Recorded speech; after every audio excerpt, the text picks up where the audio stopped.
The beginning of the story of the Charnley hip replacement is a chance observation of a squeaking partial joint replacement made of acrylic. You can in fact hear this squeaking. What it really means, the stick and slip. Under load, the joint sticks and then slips. That generates noise, which when it's in the hip, it may not be particularly pleasant, may even be painful. When it's in a musical instrument, sweet music to our ears, somebody playing violin. It was that clinical observation that has led Charnley to study of lubrication in natural joints. He collaborated with Dr. Shirley Jones. He was the first to study the properties of natural joints. He was in fact general practitioner. Charnley attempted to simulate nature using the low friction material, Teflon, PTFE, polytetrafluoroethylene, a very slippery material. And that Charnley used what would be called these days resurfacing arthroplasty.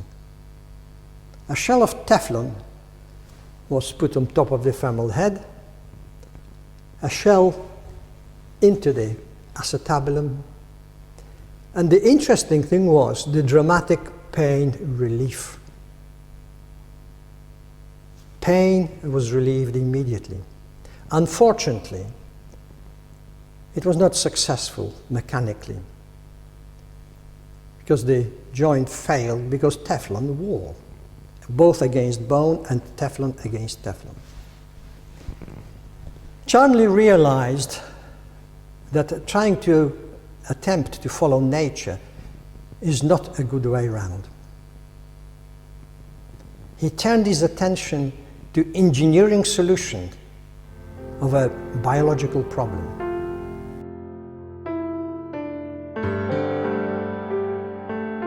Rather than attempting to simulate nature, Charnley said, well, if I reduce the diameter of the head, make it as small as possible, and make the plastic cup as thick as possible, then under load, the tendency would be for the small head to move within the plastic cup.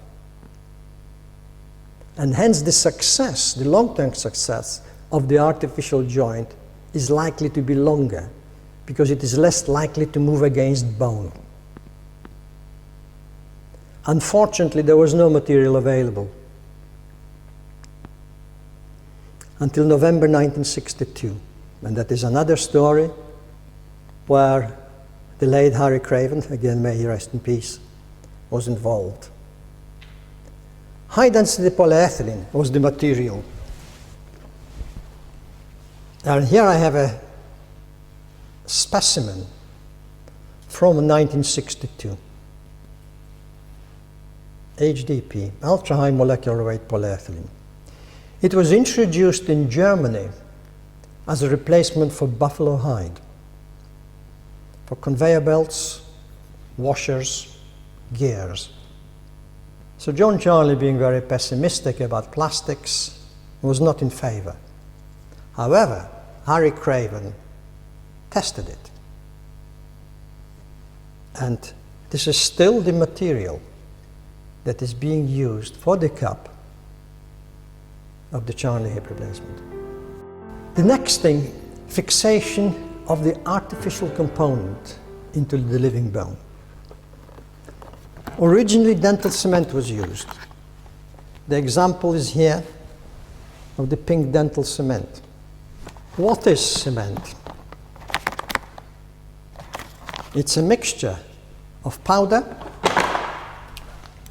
and liquid mixed together into a dough. It hardens in about 10 minutes. It offers the largest area of contact for load transfer from the artificial joint to the skeleton. And this is the absolutely essential part of component fixation. The acetabulum, the pelvic bone, is prepared, and the high-density polyethylene cap is cemented into place. The femur, the thigh bone, is prepared, and the stem is cemented into position. And put together, this is what the patient walks on.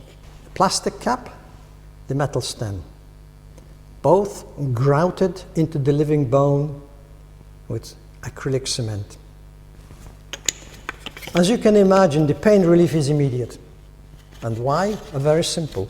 Because the natural joint that is painful is replaced with artificial joint that has no sensation.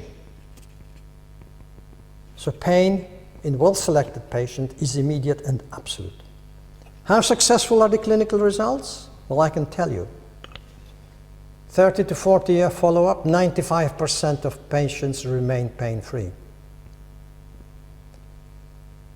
4–5% have no more than occasional discomfort. But clinical results do not reflect the mechanical state of the arthroplasty. It is therefore essential that regular follow-up, not by letter, not by telephone, but with good quality radiographs, remains the integral part of this type of surgery.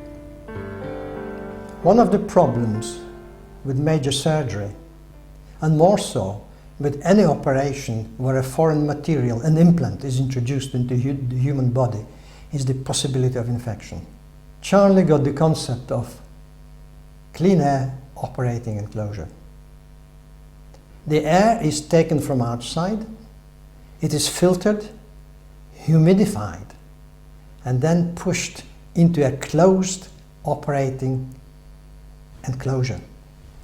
This is the prototype that was used for a number of operations and then passed on to other units in the Midlands.